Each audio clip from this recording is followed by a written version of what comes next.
ប្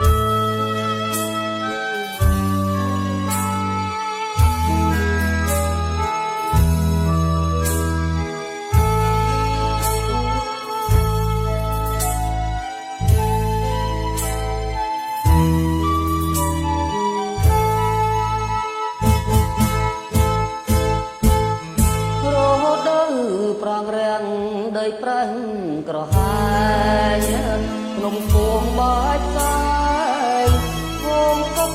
ហើខាយបាញ់រកបាំងធំអូនទួនបោខ្លួនដោយគ្រាត់ត្រនំតែខ្ញុំទួនយំព្រងប្រត់ប្រាំ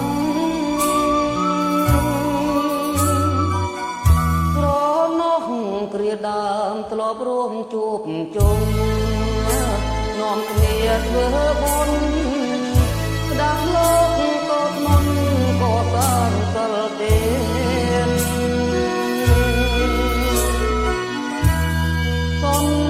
សុំមានផលទុកធ្វើជាស្ពានតាមដំបូន្មានព្រះពុទ្ធអវាទស្ដាយអើយសែនស្ដាយកាយត្រូវឃ្លាតស្ដាយមិនស្ដាយញាតស្ដាយគូសងសារទុំលួនជីវិតខ្លាចរឿងខ្លោចសាต้องស្រ័យវាសនាចិន្តាខ្វះណែ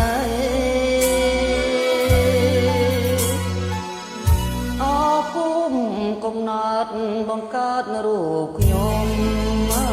លំរងសុខុមអីលើរូបខ្ញុំប្រកូនឥតណែ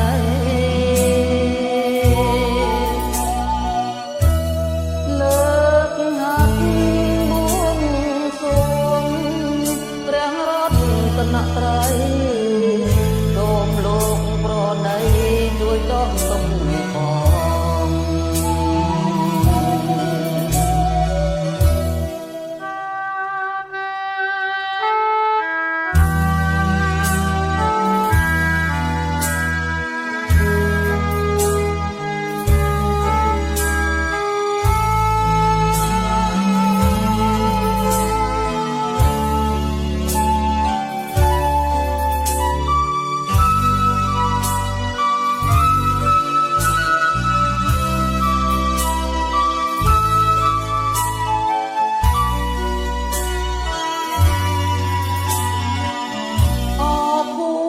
កំណត់បង្កើតរូបខ្ញុំ